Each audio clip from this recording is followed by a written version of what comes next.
So there's nothing wrong with having affectations in and of themselves, but we have to be really careful of that we're not imposing affectations and roles oppressively onto other people, and B, that we're not accidentally affecting in ways that are harmful to ourselves. And now sometimes we don't have a lot of choice of that, like in the workplace. We have to impose these affectations on ourselves so that we don't get fired, or so that we can get a raise, or so that we can, be materially more secure.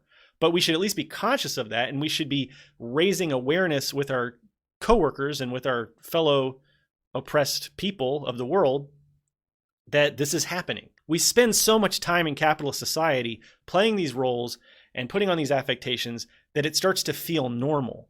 And it's not normal. It's not normal that there are other people who are telling you, an adult human being, how to dress and how to talk. Now, of course, there are, manners and rules of politeness that are perhaps beneficial to society. So, like, for instance, covering your nose when you sneeze, that's an affectation that has very pragmatic, and this is the way you're supposed to do it, by the way, nowadays. It's the vampire cloak. That's how you're supposed to cover your mouth when you sneeze these days, or cough. So I don't want to see you doing this. That's the wrong affectation. This is the affectation that I would like to impose upon you when you sneeze or cough. It spreads fewer germs. So it's a very pragmatic affectation. And there are other affectations that are beneficial to society.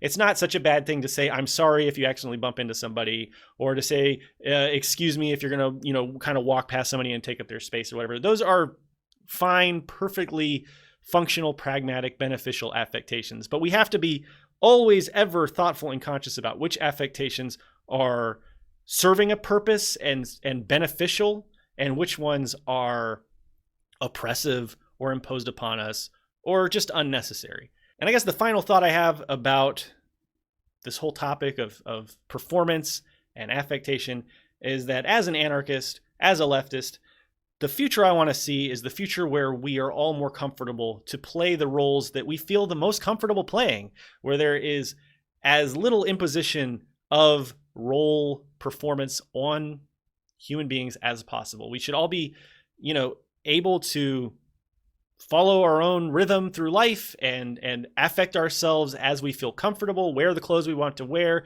do the things we want to do, as long as it doesn't hurt other people, and as long as we are all supporting each other in accordance with the principles of free association and mutual aid.